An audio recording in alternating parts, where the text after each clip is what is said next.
Hi. Hi, everyone. It's hot, and I'm hot right now. Ain't you? I'm real hot, but it's because I'm getting a bit nervous always if I have this kind of presentations. I like them, but it makes me nervous. But I love to share my story with you. So my name is Felgata. I was born and raised in Amsterdam. Moroccan parents. Whoever saw Moroccan in real life? Kidding. So my story begins not here. This is actually the brand that me and my husband 10 years ago launched, the Kleurrijke Top 100, the Diversity Top 100 in English. And I want to tell you a bit about how we came to the Kleurrijke Top 100, because it's a story. And it's my story, and it's actually our story together. And it's a story of our society today. It's a movement. This is me, obviously.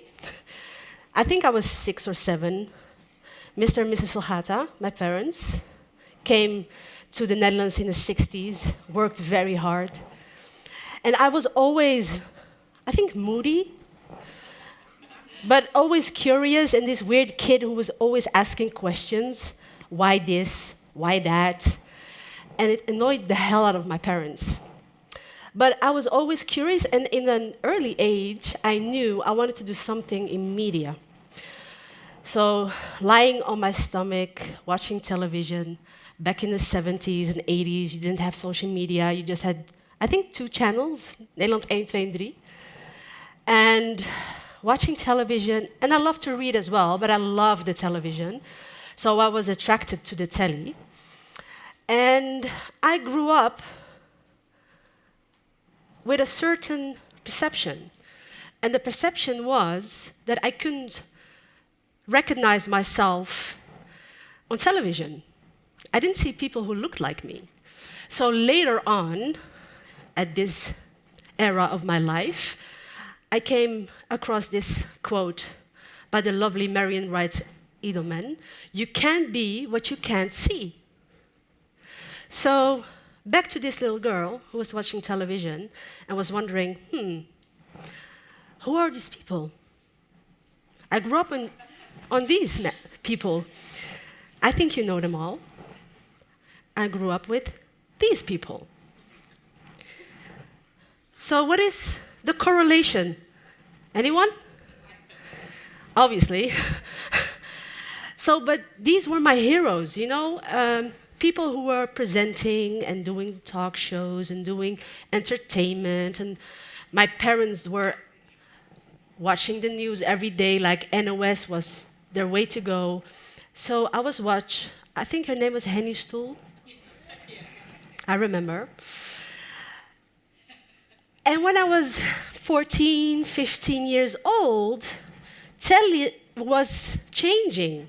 The perception of the people on the television, and I was watching them. Our mayor in Rotterdam, Ahmed Abu Talib, started as a journalist on local television. He actually covered, I think, the second Gulf War in the 90s for RTL. Then you had Şenay Özdemir, who was a presenter for Tros. You had Gulden Yilmaz for the local television station in Amsterdam, AT5.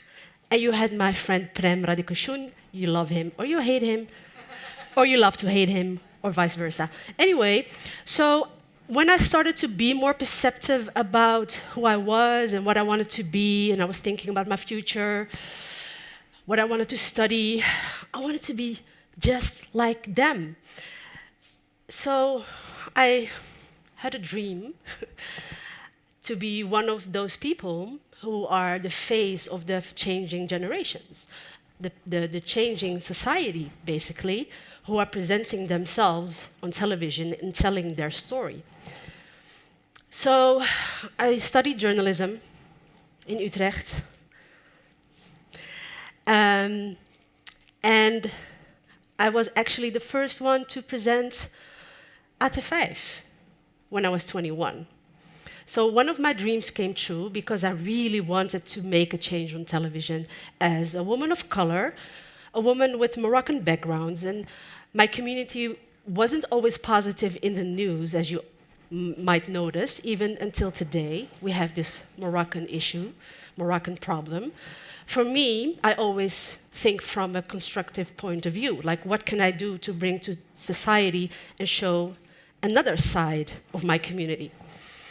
So I was part of this generation of, well, in this case, a lot of women of color. And as a feminist, I'm really proud of that. So this is a small selection, but there were a lot of women of color who were changing the way television and the world as we know today online as well, with their perception of presentation and television. And from a broader perspective, actually, representation, because representation is an actual reality of society presented to you on television. So I was part of that movement. So this topic, diversity and inclusion, was always like a theme within my work as a student of journalism, as a journalist working on screen, but also behind the scenes as an editor and as a director. I always find myself dealing with the discussions about diversity and inclusion.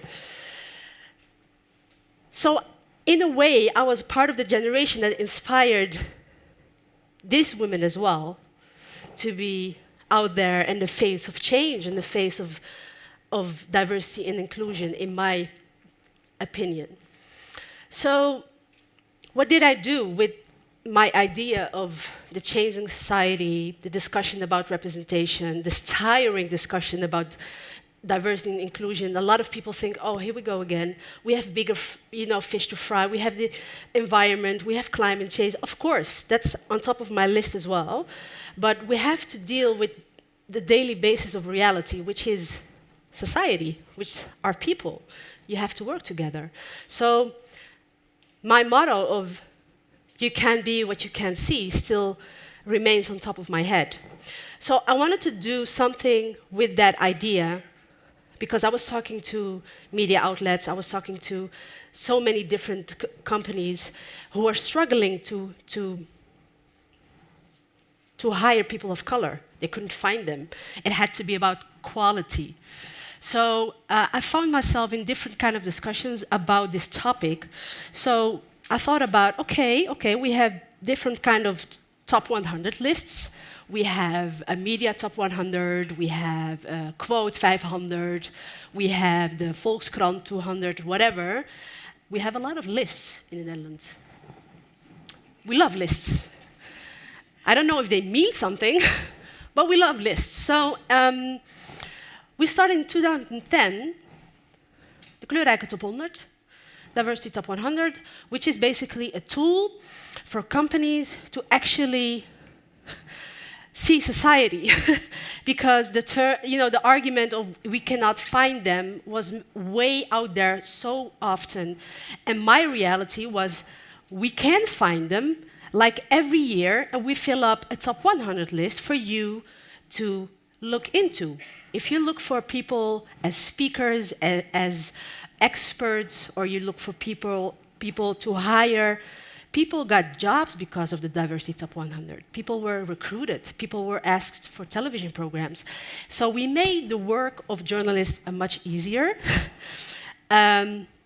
So in 2020, we exist like for 10 years, and it makes me very proud because in a way, yes, I'm happy to make this list for us, but also I don't want to because it has to be normality, which is not there yet. So just a palette of people, different kind of topics, entrepreneurs, talent, tech and trends, culture and creatives. We have sport, we have entertainment, and for us to be part of the movement of change and inspire companies to actually look into our society and give these people a chance, because a lot of companies are still not realistic. They're still too white. And there are a lot of pros if you actually, as a company, look into this theme of diversity and inclusion. There are 10. We can dig a little deeper.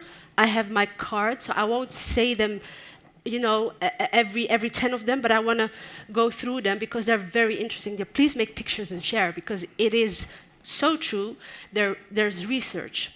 So what's in it for you? What's in it for you as a company to actually work with diversity and inclusion, actually work with the representation of our society? So the number one of the variety of different perspectives.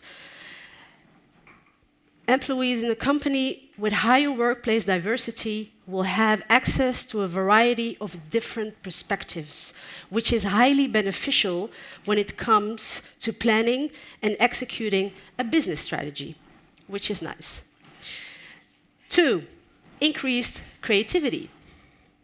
When you put together people who see the same thing in different ways, you're more likely to get a melting pot of fresh, new ideas, thus improving the creativity of your workforce.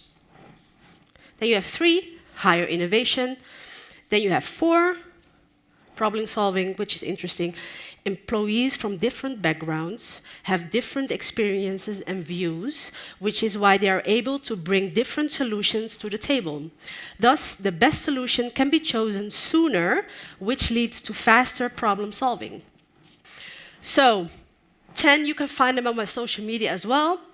What we do from our Diversity Top 100 perspective is we have an annual Top 100 with role models and game changers every year to mirror media and companies from another perspective.